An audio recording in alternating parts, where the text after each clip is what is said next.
Welcome back to the Buy, Grow, Sell Summit. I'm really pleased to bring to you our next subject, which is a topic I'm really fascinated with.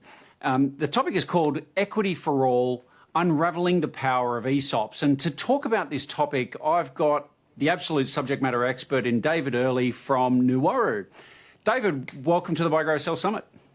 Thanks, Simon. Happy to be here and help unravel the mystery of ESOPs for you. Yeah, thank you. Yeah, it's been a fascinating topic. I mean, I've been involved in sort of helping clients exit and business owners think about exiting for a long time. And, obviously that's how we met. But I do find, so many business owners seem to think about their exit run a little bit late and don't necessarily give themselves enough time to implement some of the more kind of interesting or perhaps powerful strategies before it's sort of too late. So a huge topic here. I guess we all love to hear about stories of other business owners, right? But can you talk to me a little bit about some of your clients, just broadly speaking, around some of the challenges they have around growing businesses and succession and those kind of things? Yeah, absolutely. And I've had a range from the very early sort of start-up, borderline scale-up clients through to a more recent one that's been going for 40 years and now they want to exit and now they're thinking about an employee share scheme. If only they thought about these things up front, it'd be a whole lot easier. It's definitely something that you should consider in the early stages.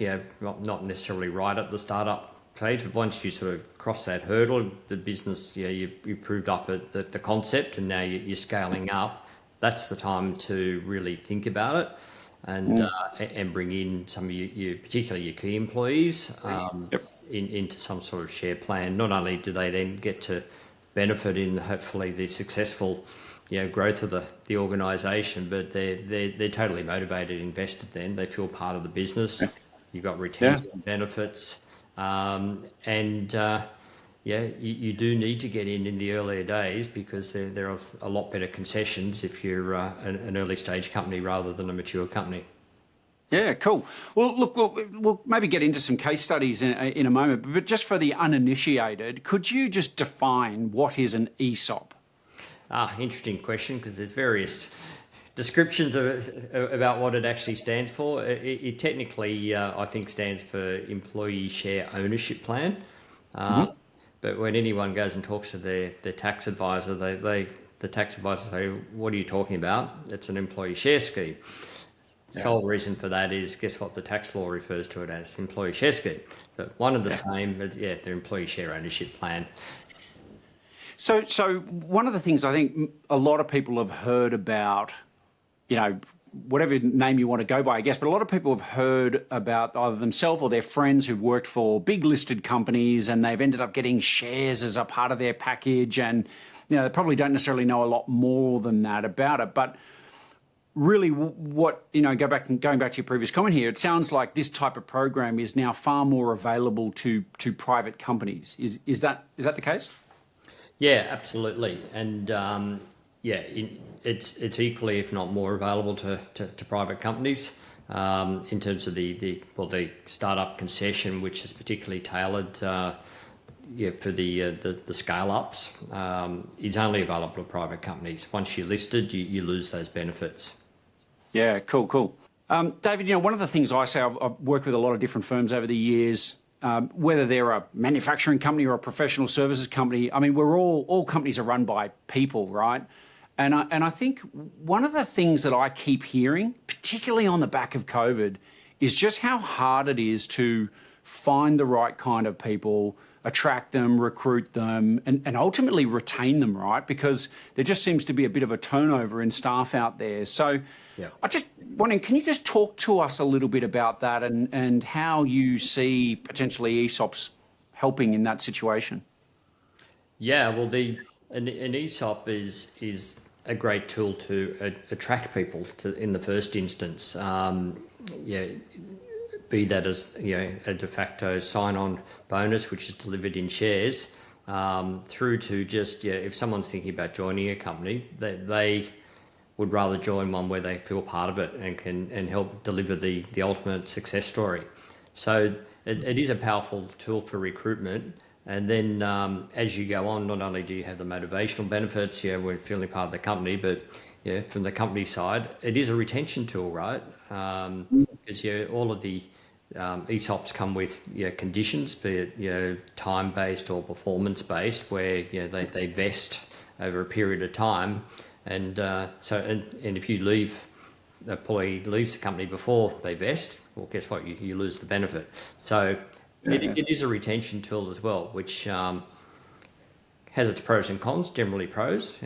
You definitely reduce the churn if people feel like they're invested in their company that they're working for. Yeah. Okay. Cool. You mentioned a word vesting there, and I just want to sort of try to explore that a little bit, because without getting too technical, of course, but I think a lot of business owners out there often go into business for themselves because they don't want to report to somebody else. They don't want somebody else telling them what to do, or they like to be in control. And so, how does, I guess, that classic entrepreneurial kind of mindset work with an ESOP? I mean, are they losing control? What happens? You mentioned vesting. How does all this sort of stuff work? Yeah, so the founders in a business wouldn't participate in an ESOP. It is only for the employees and people that they bring on.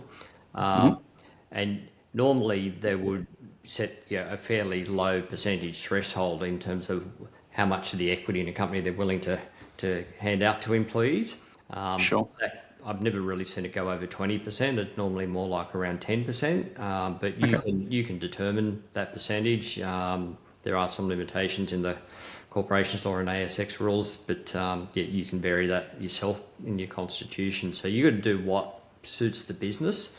And if you're bringing in a really post startup, you're bringing in a really powerful new employee who wants to be part of the business, you might have to give them a bit more equity, right? To lure them in and retain them, but you don't really lose control. The founders will still have the controlling stake.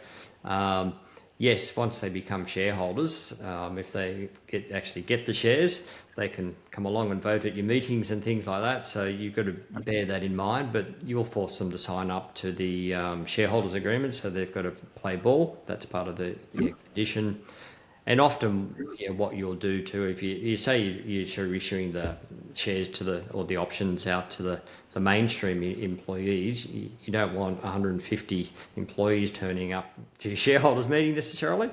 So you can control that quite easily. We would put them in a what's called an employee share trust, so that it counts as one shareholder for corpus law purposes. So you don't suddenly find you've become a public company. And secondly, you're only facing the trustee rather than 150 employees. Yeah, okay, that's perfect. I could just see so many business owners going, I don't want these 20, 30 people turning up and having demands on me individually. So that's great. Yeah, that's interesting. So, and you mentioned sort of motivations and stuff like that. I mean, have you got any sort of examples or clients that you've seen where they've seen a real shift in culture and the way people approach their work?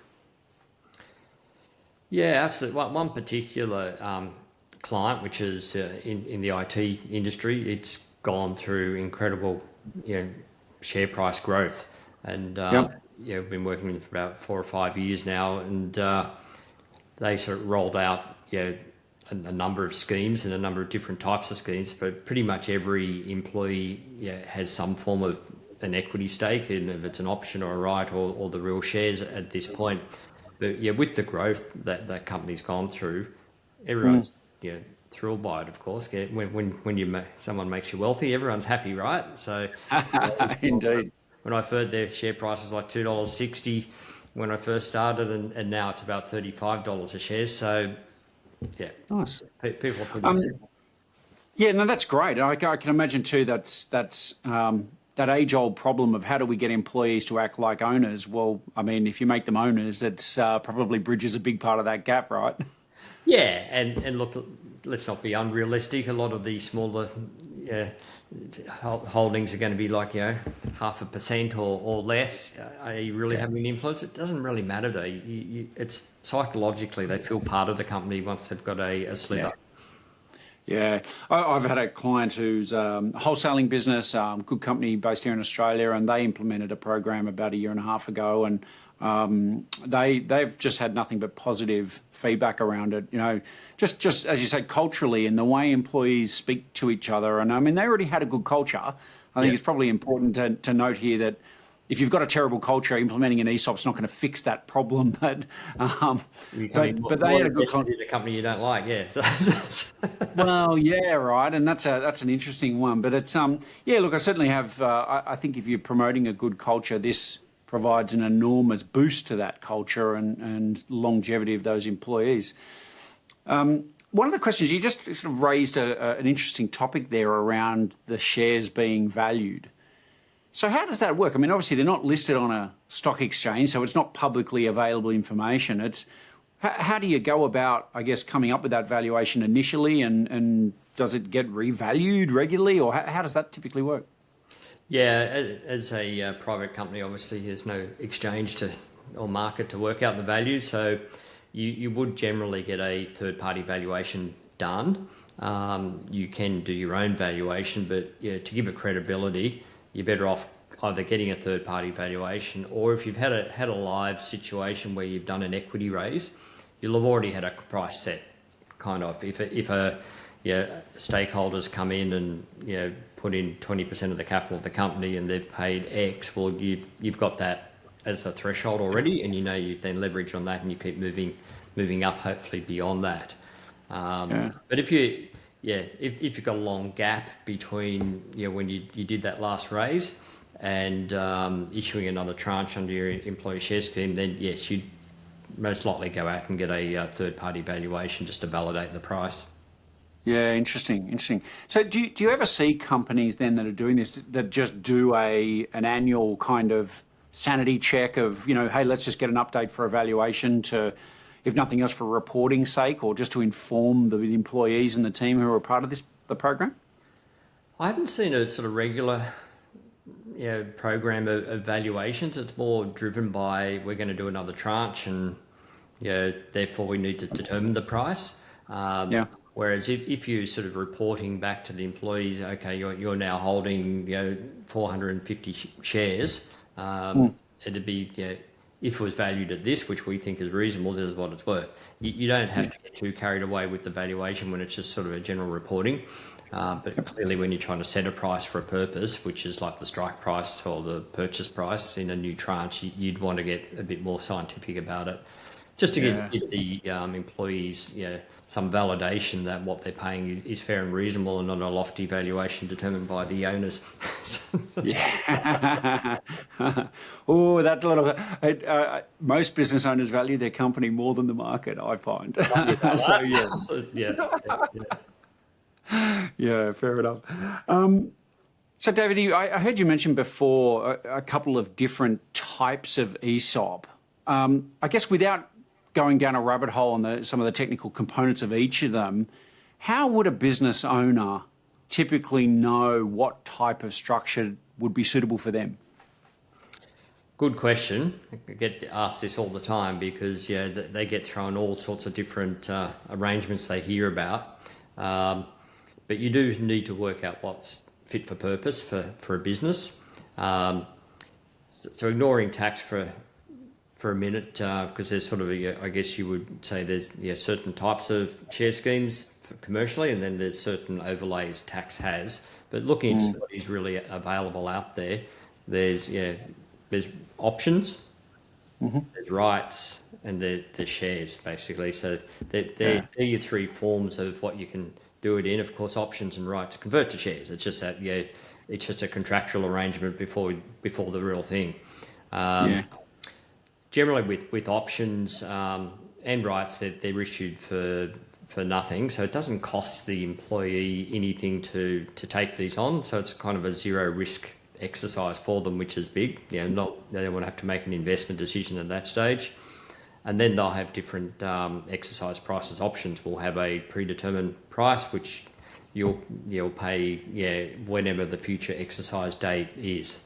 So hopefully that's the market value in that future date is going to be a lot further north than the strike price. So the options in the money are valuable. Rights are more that they tend to have a zero exercise price. So that might be a classic case of you take on a senior executive, and part of the sign-on package is you're going to give them some equity.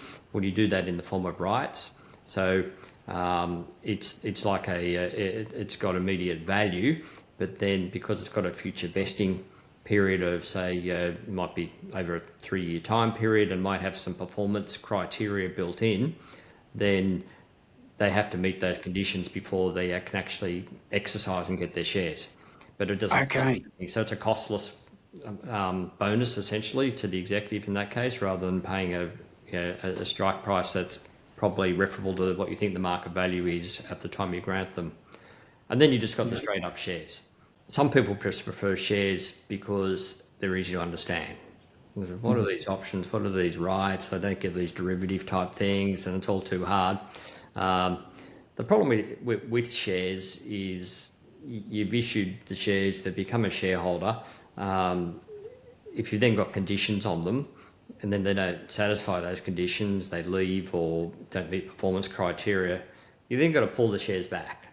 So you've got to buy them back. And the whole process for that is complex, and then you buy them back, you've got to cancel them, and it's far trickier than just saying you've left your option or your right, it's lapsed, you just tear up the bit of paper and throw it in the bin. So options and rights are a lot simpler, and certainly my preference, particularly for a scale-up type company, rather than issuing the real equity. Yeah, that's fascinating. And I guess what I'm taking away from those insights is that, there's lots of different ways to go about this. And, if I'm a business owner thinking about an ESOP, don't go barreling down one path just because you've got a mate, who happened to do this once with one of his companies and said, hey, this is the way we did it, therefore it's the way to do it. It sounds to me like, really what you need is to go through a process of discovery to understand what's really important for you and the stakeholders so that you're choosing the right option. Yes, spot on. And, part of the way we deliver our services, phase one, we invest a lot of time in that, workshopping with the company. What are you trying to get out of this? Where are your future goals and directions? Where do you want to go? Therefore, this is probably going to be the right scheme. We'll table out, you've got A, B, C, and D. But this looks like the preferred one for you guys. But here's B, C, and D. Have a think about it, and ultimately, we'll land on what is actually appropriate for the company. Yeah. And the second thing I'm just taking away from your explanation before is that, there are options here should people or the relationship not work out. And I think probably for most business owners, that's probably their greatest concern. I'm just wearing my own business owner hat here, but if you'd offer shares or equities, you're bringing somebody into that extra, into the fold, really with that extra layer of commitment to each other that, hey, if for some reason it doesn't work out, we're not kind of stuck and wedded to each other forever.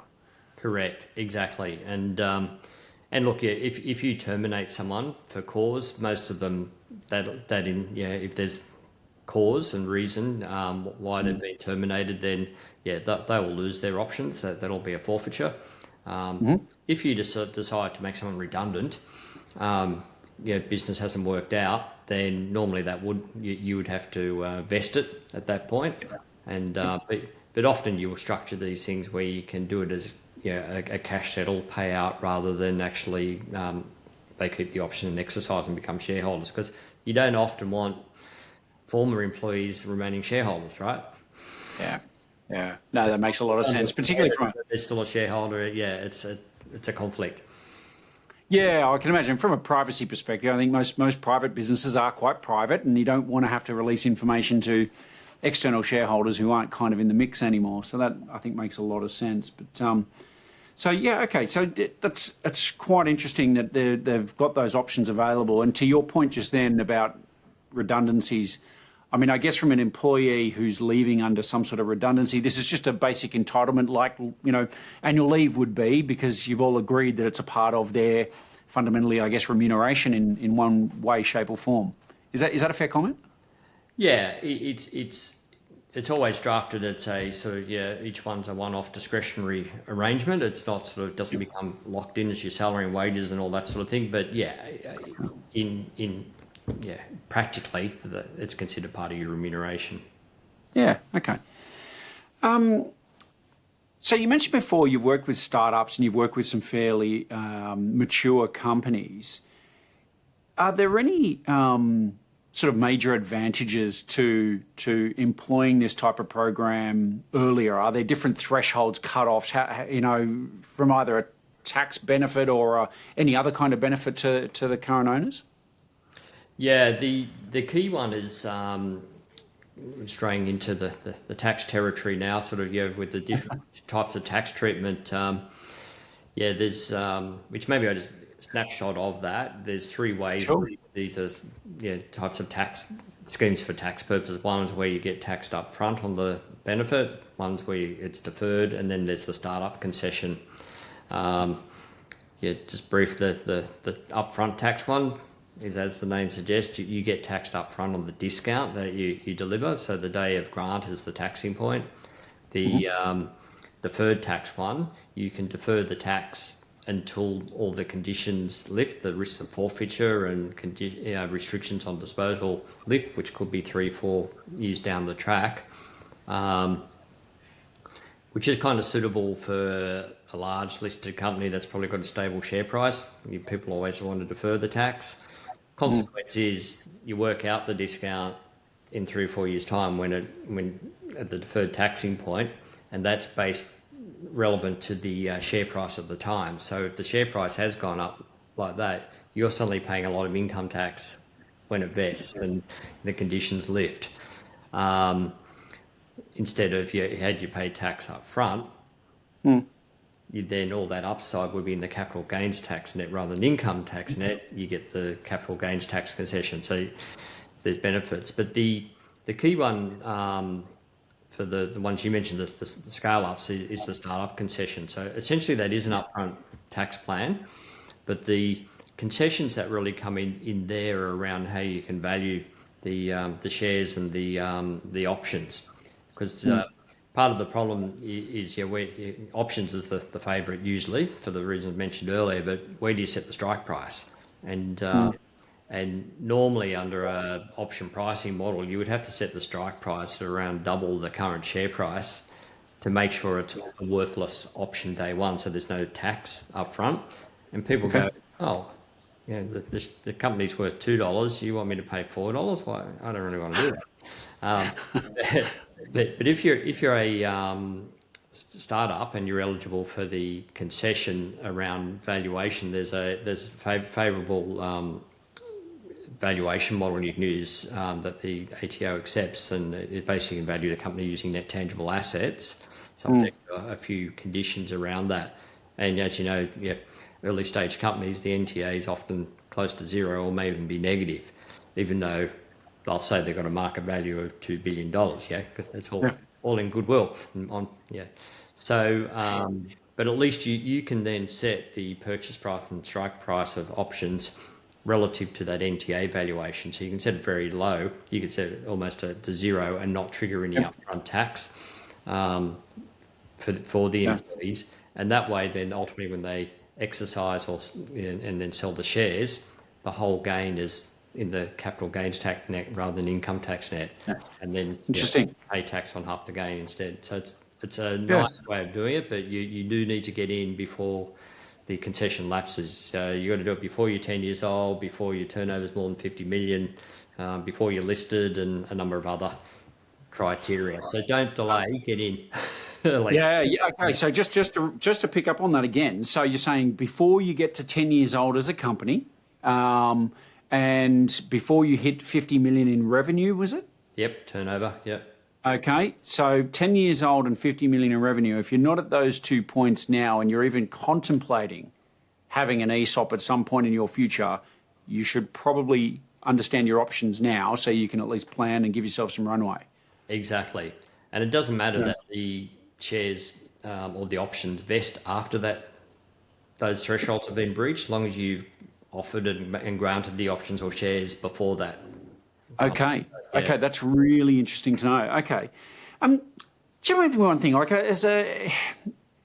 talking about sort of more startups here and where companies might not actually have much actual worth on paper. I think we all hear out in the general media and life experience sort of walks of life, people getting shares in startups, because this whole sweat equity kind of thing of the business isn't worth a lot. So we'll all get some equity because the founders or the company can't afford to pay big salaries to attract the really good people. So there must be I always look at that and think there's obviously a real sense of belief in the potential value of the company. Yeah. And I guess I'm curious from what you see, and I guess the companies who've done this well, how important is vision and values and, having clear missions and all those kind of things for a company to sort of underpin or ensure success around these types of programs? It's critical, right? People aren't going to value the shares unless they value the company and the vision and where it's going, right? So, if you go to a huge effort to roll out a fantastic employee share scheme, but no one rates or values the company, and they're going, I've got this worthless bit of paper, guys, what are we going to do with this? So it is absolutely critical. So you need to have all the right vision. You need to bring the employees along for the ride and get them to buy into the whole vision, which is all part of the benefit of having these schemes, right? So you promote the scheme and the vision all in one. It's got to go hand in hand. Yeah, excellent. And do you typically see that, I guess, that buy-in at that kind of vision level, the big picture stuff, do you typically see that also translating down into the business in terms of how people operate on a day-to-day basis, in terms of how they participate in decision-making and things like that? Yes and no. Obviously the further down you go, the further you're away from the decision-making. The fact you got some shares maybe has a lesser influence as you go further down. One, you've probably got less shares, and two, it doesn't matter that you've got that handful of shares, you're not going to change the decision making. So I guess being pragmatic about it, but I think more at the top 2 or 3 layers of management, it makes a huge difference. And ultimately, that's what's important, because the vision's got to come from the top. Yeah, no, that makes sense. And I guess I was sort of somewhat referring to maybe how people make decisions in their day-to-day work and how it influences the way they operate or think about the company that they work for. But I'm curious as to, you say that sort of filters down and back up into the chain as people move up in the company as well, right? They probably have more opportunities open and more shares potentially available to them as they grow.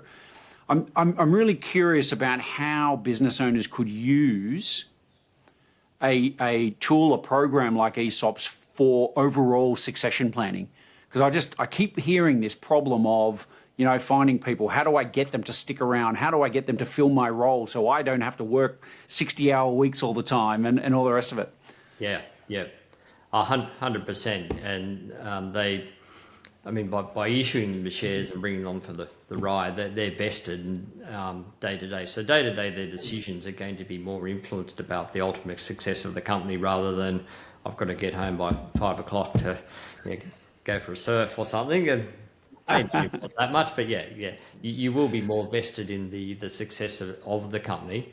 And where the success goes, that will influence it to some degree as well. If you've got, you can see that the founders are people that may ultimately want to exit, and you may be a beneficiary of that, then that can influence your behaviour as well.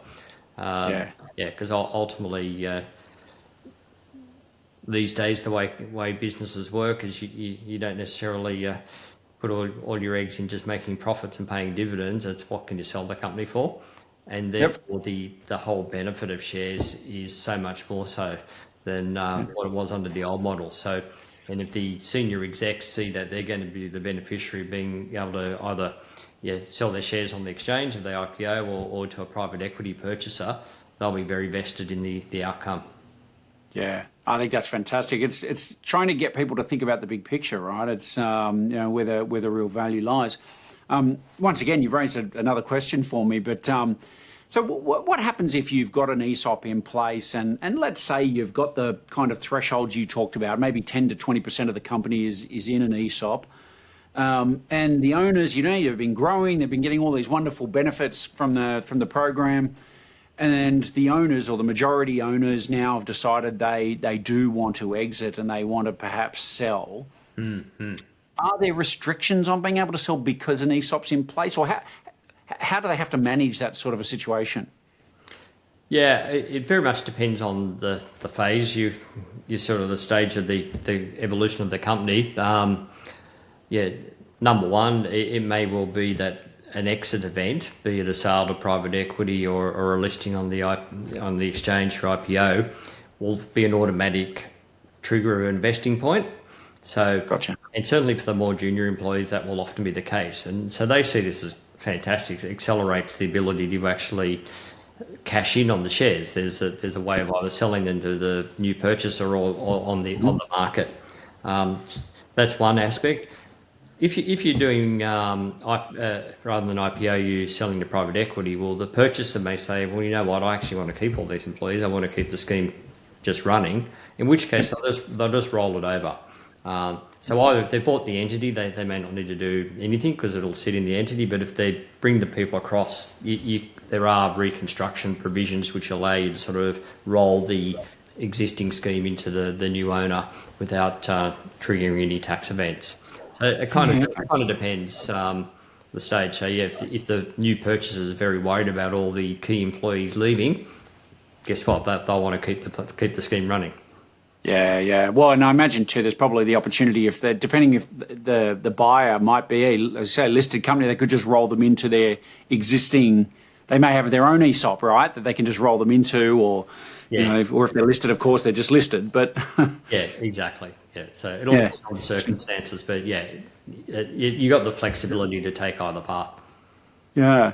One of the key questions, I think, just to be clear on this, that I think maybe business owners might be asking is, do the shareholders, the employees, let's say 20% of the shares are owned by employees now, is there anything that would enable those employees to stop the business owner, the founders, from selling the company externally? Can the minority people say, we're not going to let you do this? Is anything like that possible? Generally not. Whilst they're only options or rights, they have no voting rights anyway. But let's say we've gone beyond that and they have exercised, they are actual shareholders. Well, generally they'll have signed up to the shareholders agreement. And even if they haven't, within the plan rules, there'll always be drag along, tag along type rights anyway. So they can't be blockers. Yeah. Yeah. Okay. Good to know. I think that's one of the things. I think business owners are all looking for ways to try to bring on good staff and retain them and build the foundation of a great company, right? Yeah. As long as they're able to still execute on the bigger picture and ultimately get the kind of exit that they need and want. Yeah, I think you picked up on a good point because there is, without understanding the fear factor, what's happening, am I losing control, am I giving up half my shareholding? And I think properly structured, that's never going to be an issue, and it should only be value accretive, not dilutive. Yeah, no, that makes a lot of sense. Typically speaking, I mean, how long does it take? Like if a business owner today said, okay, geez, this guy David really knows what he's talking about, and I'd like to talk to him about an ESOP. From when they first kind of contact you and start learning more about this process, how long would it typically take from there to potentially having an ESOP in place? If everyone was organised and you went full tilt, you could probably do it in a month, but realistically, I don't think I've ever done it in probably less than 3 or 4, just because decisions need to be made, and it just takes a while to go through that process, and by the time then the board approves it, and then you do presentations to employees to make sure that it's successfully taken up and they understand it, and all the rest. If you do it properly, it's more like 3 or 4 month exercise. Yeah, that's actually still quite quick. I wondered whether it might take longer. So that sounds to me like it's very accessible for people. Yeah, well, there's no regulatory approvals as such you need for these. Sometimes people will go for tax rulings if it's a complex or unusual type of scheme. Gotcha. For me, if it's that complex or unusual, I question why you would do it, right? But anyway, some will go for rulings. That can obviously delay the process. Getting a ruling out of the ATO, may push it out to 6 months or longer on it. But you're not required to. Yeah, interesting. And do ESOPs typically, I mean, I guess they could go on forever, but do they have a typical life cycle? Do you see them being used as a scale-up period before people jump, or do they, I mean, have you seen much longer-term ones? I don't know, what would you normally, is there a normal, or is... Yeah, well, I mean, for the startup, scale-up types, you would generally have a time frame, some 5, some 10 years, so most of them will do options, and then so although your vesting may typically occur over 3 years, like it'd be maybe 1/3, 1/3, 1/3, so you don't have to do anything to get it, but then you've got a time frame which you can exercise. And obviously exercise is when the rubber hits the road, because they've got to fork out money to buy the shares. And they'll normally set a time horizon on that, which more typically is 10 years. But you can exercise before that. So very rare, you can go out to 15. I almost never see that. So most will put a 10-year time horizon on those. So that's sort of the time frame for sort of the startups who issue a lot in that phase. But as I mentioned earlier, I've seen companies much later in their stage of life do share schemes as well. And often they'll be done for an entirely different reason, but it will be more around your succession planning. There'll be a founder or a couple of founders who've been around for 30 years, and they're going, that's a private company. How do I get rid of my shares? How do I monetize some of the value? And that will often trigger an employee share scheme, so they'll actually contribute or sell a portion of their shareholding into a share trust, which is then used for the employees. So it is a way of the founders exiting to some degree. Yeah, no, that's interesting. And it was, you sort of answered my next question was, can founders actually, when they decide to get out, I mean, I think most founders are happy to, that I've spoken to anyway, are happy to have employees come in at a share, even if they're not paying up front for it. But at some point, they need to take some capital off the table. Correct. And so do you often see, or do you ever see founders do an ultimate exit, sell the rest of the shares to the employees or the management, or is it typically bringing in external acquirers? Or once again, is there a norm here? Yeah, I've never seen a founder sell all their shares into a share trust, but I've seen several times selling a portion of their shares, and maybe up to that, so the share trust doesn't hold more than the 10 or the 20%. They'll sell sufficient into that, and then that pool will feed the employees' shares. Yeah. Okay, great. So it's not necessarily the final exit tool that a business owner will use to exit the final portion of capital, but the platform of growth, succession, and sort of ultimately, I guess, setting up an exit plan. It sounds like it could be highly effective. Yeah, exactly. Yep. Yeah. It's a good transitional step, and particularly if some of your senior execs, maybe the ones that they're going to do an MBO or something, then it's a good initial step. Yeah, great. So David, in summary, do you have some high-level advice for business owners who might be sitting on the fence here? Yeah, I would say any successful business, either it's had or needs if they don't have, should have an employee share scheme. To me, it's an absolutely critical element if you want to grow your business and bring your employees, which is your most important asset generally, along for the ride. So I'd say don't hold back, but go in with your eyes open. Yeah, these things are a little complex to initially put in place, and just the decision making around what is suitable for your business. But talk to the right people; they'll get you through that process. And then, in terms of the ongoing administration and management of it, I won't lie, that has some complexity, some manual reporting to the tax office and statements out to your employees, to around the value of their shares and things like that. But there's the right people to help with all those. Certainly, we can help with the tax reporting and things, and then most of the share registry business will help on the share registry side. So if you go to any of the big players or even some smaller ones we've used, they're very good. They'll manage the share registry and the reporting back to the employees for you. So it can be all done, but it does all come at a bit of a cost. But normally that cost is dwarfed by the overall benefits.